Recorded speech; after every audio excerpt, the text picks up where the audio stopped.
আমেরিকার president Donald Trump মানেই বিশ্ব রাজনীতিতে এক অফুরন্ত বিনোদনের খোরাক। এবার তিনি যুদ্ধ কিংবা আন্তর্জাতিক কূটনীতি একপাশে রেখে হাজির হয়েছেন ব্রিটিশ সিক্রেট এজেন্ট জেমস বন্ডের আইকনিক কোড নেম নিয়ে। নিজেকে দাবি করেছেন পৃথিবীর গ্রেটেস্ট অ্যাট্রাকশন বা সবচেয়ে বড় আকর্ষণ হিসেবে। সামাজিক যোগাযোগ মাধ্যমে তার এই মিম এখন বিশ্বজুড়ে নতুন এক ট্রোলের জন্ম দিয়েছে।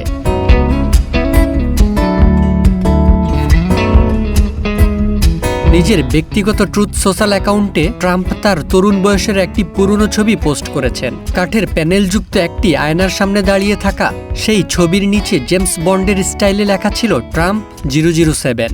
গত মাসে হোয়াইট হাউসের সরকারি এক্স অ্যাকাউন্ট থেকেও টক্সিডো পরা ট্রাম্পকে সাইলেন্সার লাগানো পিস্তল হাতে বন্ড রূপে দেখিয়ে একটি বিশেষ মিম পোস্ট করা হয়েছিল, যার কোনায় লেখা ছিল মেক আমেরিকা গ্রেট অ্যাগেইন। অবশ্য নিজেকে বিভিন্ন ঐতিহাসিক ও জনপ্রিয় ব্যক্তিত্বের সাথে তুলনা করার দীর্ঘ ইতিহাস রয়েছে ডোনাল্ড ট্রাম্পের। অতীত তিনি Elvis Presley, sir Winston Churchill, mother Teresa এবং সাম্প্রতিক সময়ে তীব্র বিতর্কের জন্ম দিয়ে যীশু খ্রিস্টের সঙ্গেও নিজের অবয়বের তুলনা টেনেছেন।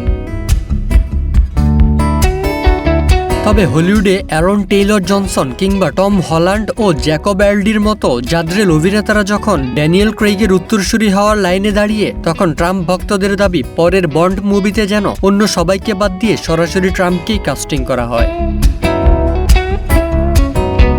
সব মিলিয়ে আমেরিকার ওভাল অফিসের গতিতে বসে ট্রাম্পের বৈদেশিক নীতি বা অর্থনীতি যাই হোক না কেন, বিশ্ববাসীকে নিখাত বিনোদন দেওয়ার ক্ষেত্রে যে তার কোনো বিকল্প নেই তা তিনি আবারও প্রমাণ করলেন।